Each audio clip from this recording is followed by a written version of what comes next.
yaitu melaksanakan segala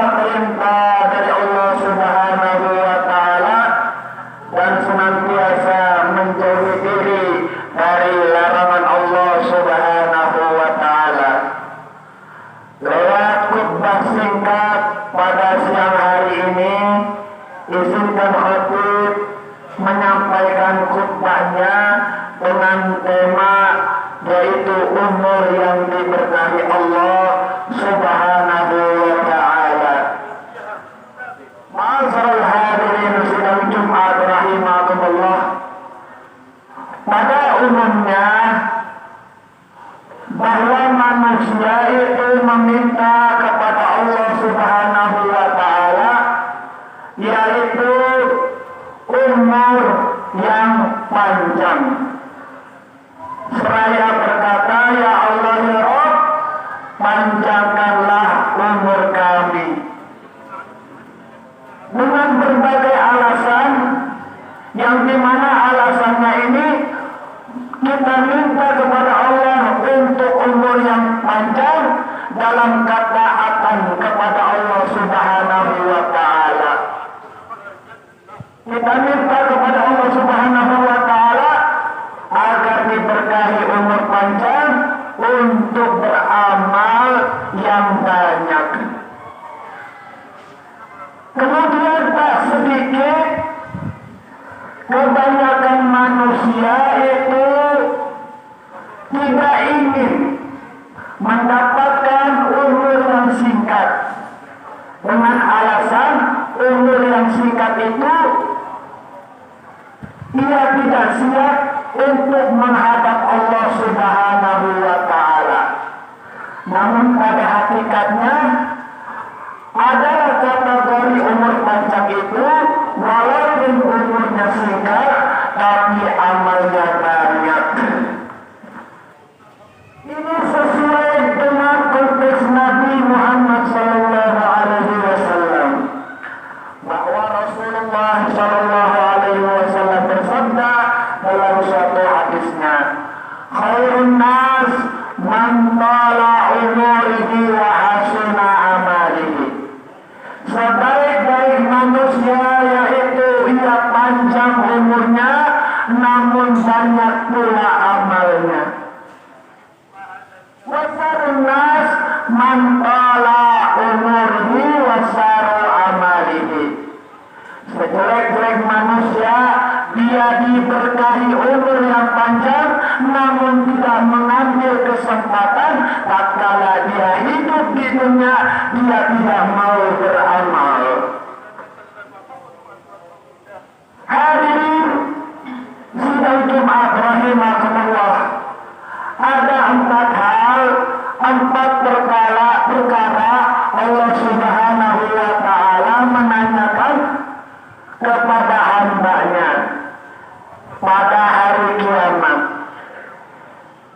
Di mana Rasulullah sallallahu alaihi wasallam bersabda, arba'u yus'alu ala abdin yawmal qiyamati.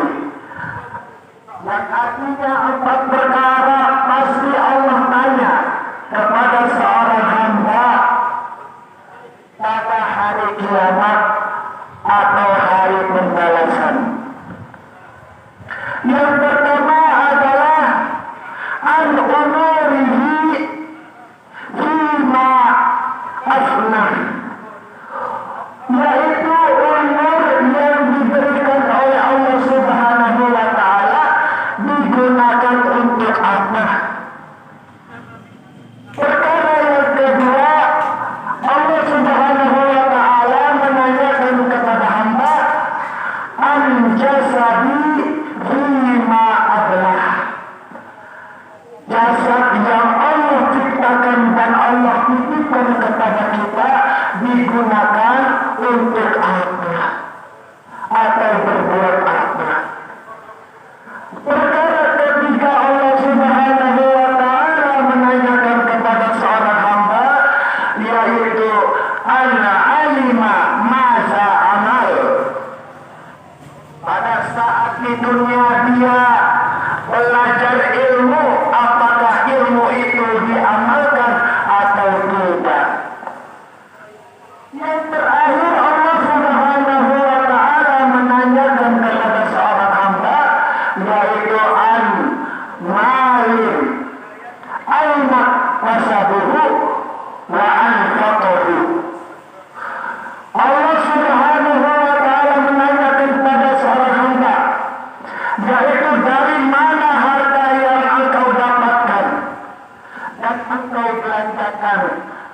kemana? Hadirin masalah sidang Jumat rahimakumullah. Khatib akan menjelaskan dari perkara pertama hingga perkara keempat. Yang pertama, Allah Subhanahu wa Ta'ala menanyakan perihal tentang umur kita. Dari balik sampai akhir hayat, adakah perbuatan maksiatkah atau perbuatan taat kita kepada Allah Subhanahu wa Ta'ala? Kalau seorang hamba melakukan selama masa hidupnya ketaatan kepada Allah Subhanahu wa Ta'ala, maka Allah menjanjikan seorang hamba yaitu berupa kenikmatan. Kemudian yang berikutnya perkara jasad yang kita gunakan. Jasad ini menjadi efek. Maukah kita beribadah kepada Allah Subhanahu wa Ta'ala? Mau tidaknya itu tergantung pada jasad kita. Yang menggerakkan adalah diri kita, sehingga kita taatkah kepada Allah Subhanahu wa Ta'ala, atau patuhkah kita kepada Allah Subhanahu wa Ta'ala, yaitu melaksanakan ibadah dalam keadaan sehari-hari. Yang berikutnya yaitu perkara Allah Subhanahu wa Ta'ala menanyakan ilmu pengetahuan kita. Bila mana seorang hamba itu dia belajar ilmu agama sampai dia mengetahui hukum-hukum Allah, maka hamba itu akan selamat. Wailun aina malam ya'mal. Sangat celaka orang yang mengetahui, orang yang belajar ilmu, namun ilmu itu tidak diamalkan. Wailun liman la ilman la ya'mal. Apalagi orang lebih celaka lagi ketika di dunia Allah kasih kesempatan hidup, dia tidak mau belajar agama. Inilah yang dikatakan Rasulullah Shallallahu Alaihi Wasallam adalah orang yang celaka 12. Hadirin jamaah sidang Jumat rahimakumullah. Terakhir Allah Subhanahu wa Ta'ala menanyakan perihal harta yang kita punya. Bahwa Allah Subhanahu wa Ta'ala berfirman, A'udzubillahi minasyaitonir rajim, Bismillahirrahmanirrahim. Wa anfiqu mimma razaqnakum. Wahai hamba, berinfaklah di jalan Allah Subhanahu wa Ta'ala harta apa yang kamu miliki. Yang Allah titipkan kepada seorang hamba, hakikatnya Allah memberi sampai amanahkah orang tersebut dalam menjalankan hartanya. Ada 3 golongan nanti di hari kiamat. Satu orang selamat mengenai harta yang dia punya, 2 orang tidak selamat perihal harta yang dia punya. Ternyata harta itu bisa menjerumuskan seseorang ke neraka. Satu orang tersebut adalah dia dapat rezeki yang halal dan dibelanjakan untuk kepentingan Allah, yaitu diantaranya kepentingan Allah membela agama Allah. Dia infakkan sebagian hartanya di jalan Allah, dia makmurkan masjid-masjid Allah, dia keluarkan hartanya untuk beramal soleh.